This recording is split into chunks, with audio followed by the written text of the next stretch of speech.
My name is Binalakshmi Nepram, and I come from the indigenous area of Manipur in northeast of India that borders Myanmar. This is a part of the world which is home to one of Asia's largest long-running conflicts.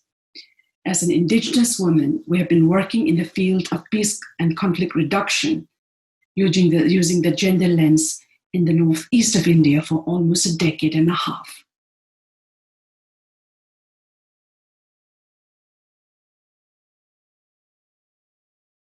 While doing this work, we realize it's so important to understand what's happening at the United Nations level, and particularly the different UN resolutions which pertains to indigenous people and our rights.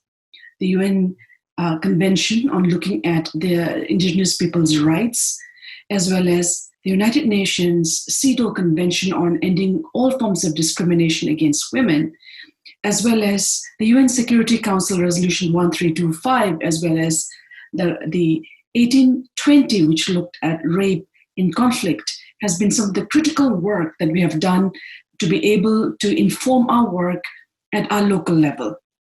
Hence, it's really important that we as indigenous people, and particularly indigenous women, who are living in the most margins of our societies, particularly as indigenous people's lands are heavily militarized, a lot of conflicts happening in this region, in many conflicts in the indigenous place of the world. It's really important for us to understand the different United Nations systems, how it works for indigenous people, and for indigenous people to stand committed and form a global alliance, academically as well as on an advocacy level, to be able to bring the change and the peace we wish to see in our communities.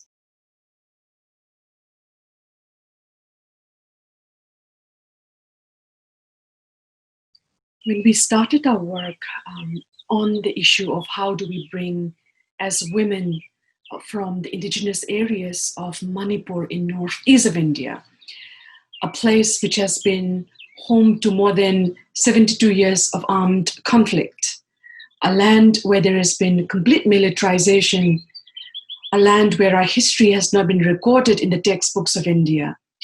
So for decades, the indigenous people of our territories in Manipur and northeast of India were struggling with this. We came to New Delhi, the capital of India, to raise issues. We worked with parliamentarians, but to no avail. And that is why we came to the United Nations as a last resort to be able to find solutions to the problems that we are seeing. We were thrilled when we entered the United Nations. When I first came to the UN Indigenous Forum, I was absolutely stunned by the way in which over 1,000 indigenous people from more than 90 countries were gathered in one room. It was such a powerful energy.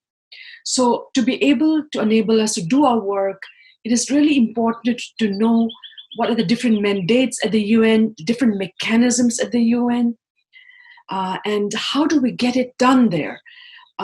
We were able to raise our questions. We were able to make statements at the United Nations on different platforms. At the UN Permanent Forum of Indigenous People, we have made statements, as well as at the Commission on Status of Women, as well as in the high-level political forum on sustainable development goals. So there are these different UN mechanisms that the indigenous communities can use. And particularly, the amazing historical role that indigenous women globally have played.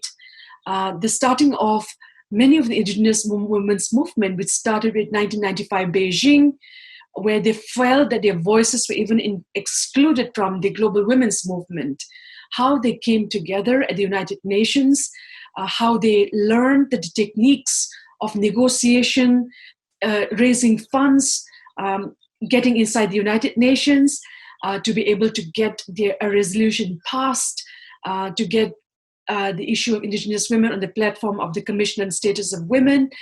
All these are historical proof of how indigenous women, many of us, and the organizations such as FEMI have done extraordinary work over the past decades to be able to bring the issues to light. And this is really, really important, the work that we connect the local, the national, and the international multilateral organizations such as United Nations. So this is for us a very, very important work that we believe in doing, and we keep doing this now and in the days to come.